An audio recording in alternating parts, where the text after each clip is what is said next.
Have you ever taken a ride that felt like it would never end? I'm not talking about being stuck in traffic. I'm talking about a ride where the world outside your window starts to feel wrong, where the familiar streets twist into something alien, and the driver at the wheel isn't who you think he is. Tonight, we're heading to the sprawling, beautiful campus of the University of the Philippines, Diliman, a place known not just for its academic excellence, but for the chilling stories that echo through its halls and drift along its tree-lined roads. The University of the Philippines, or UP as it's lovingly called, is more than just a school. It's a city within a city. With its massive grounds, historic buildings, and ancient acacia trees, it's a place teeming with life, history, and something else. Every student, every ISCO and ISCA, has a story to tell. Some are about grueling exams and unforgettable friendships. But others are whispered after dark, tales that make your skin crawl and have you looking over your shoulder as you walk the dimly lit paths. And one of the most iconic and terrifying legends begins with a simple jeepney ride. For those unfamiliar, the campus has its own public transportation system. The most famous are the Ikot and Toki jeepneys. Ikot means to circle, and that's exactly what these jeeps do. They travel in a continuous loop around the academic oval. It's a lifeline for students, ferrying them from one college to another. But after the sun sets and the campus grows quiet, taking the Ikot can be a very different experience. The story usually starts the same way. A tired student, maybe after a late-night study session at the library or a group project that ran long, waits for the last Ikot jeepney. The campus is nearly deserted, the air thick with the chirping of crickets. Finally, the headlights of an approaching jeepney cut through the darkness. The student flags it down, relieved. They climb in. Maybe they're the only passenger, or perhaps there are a few other silent figures sitting in the shadows. The jeepney rumbles to life and pulls away from the curb. At first, everything seems normal. The familiar route, the slight rattle of the jeep's frame. The student might be looking at their phone or just staring out the window, their mind preoccupied. But then they start to notice things, small inconsistencies. The jeepney passes a familiar landmark, say Polna Hall, but a few minutes later, it passes Polna Hall again. The student might dismiss it at first. Maybe they were just disoriented, but it happens again and again.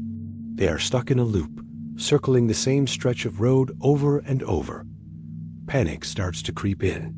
They look at the other passengers, but their faces are obscured by shadow, their heads bowed as if asleep. The student decides to speak up. Manong, Parapo, which means driver, please stop. They call out, their voice trembling, but there's no response. The driver just keeps going. The student calls out again, louder this time. Manong, Baba na po ako. I need to get off. Still nothing. The jeepney seems to pick up speed, the engine roaring louder, the wind whipping through the open windows. The familiar campus buildings blur into a nightmarish streak of light and shadow. They are no longer on the academic oval. The road has changed. They are on a dark, unfamiliar path, surrounded by looming trees whose branches look like skeletal fingers reaching for the jeep. In a desperate, final attempt, the terrified student scrambles toward the front of the jeepney to confront the driver. They tap him on the shoulder. Manong. The driver slowly turns his head, and in that moment, the student's world shatters. Some versions of the story say the driver has no face, just a smooth, terrifying blankness where his features should be. In other tellings, his head is turned completely backwards, a horrifying grin stretched across his face. The most chilling version? When the student looks into the rearview mirror, they see the driver perfectly fine, but when they look at the driver's seat, there's no one there. The jeepney is driving itself. What happens next varies. Some say the student, in a fit of terror, leaps from the moving vehicle, waking up bruised and scraped on the side of a familiar campus road. The phantom jeepney nowhere in sight. Others claim the student is never seen again, forever trapped on that endless ride to nowhere. This story has become so ingrained in UP culture that many students refuse to be the last passenger on an Ikot jeepney at night. They'll wait for the next one, or simply choose to walk, no matter how far. They'd rather face the long, dark walk than risk a ride on the spectral Ikot.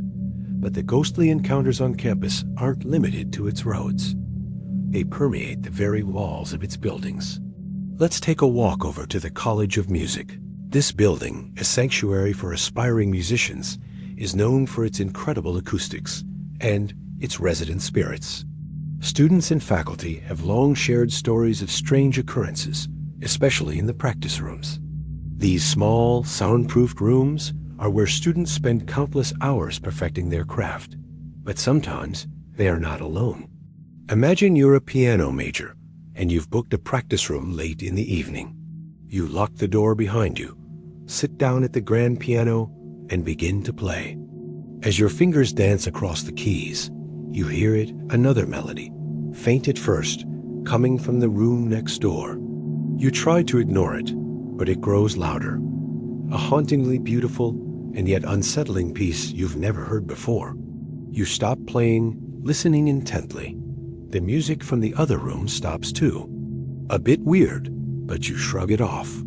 You start playing again, and so does the mysterious pianist next door, perfectly in sync with you for a moment before branching off into their own eerie tune. Frustrated and a little spooked, you decide to see who it is. You walk out of your room and knock on the door of the adjacent one. No answer. You try the handle. It's locked from the inside. You call out, "Hello? Is anyone in there?" Only silence replies. You press your ear to the door, and that's when you hear it again, the soft, melancholic notes of the piano playing inside the empty, locked room. Security guards have reported doing their rounds at night, hearing full concertos being played from rooms they know for a fact are empty and locked. They'll check their logs, confirm no one is scheduled, and simply walk away, knowing that some performances are not meant for the living. It's not just the pianos.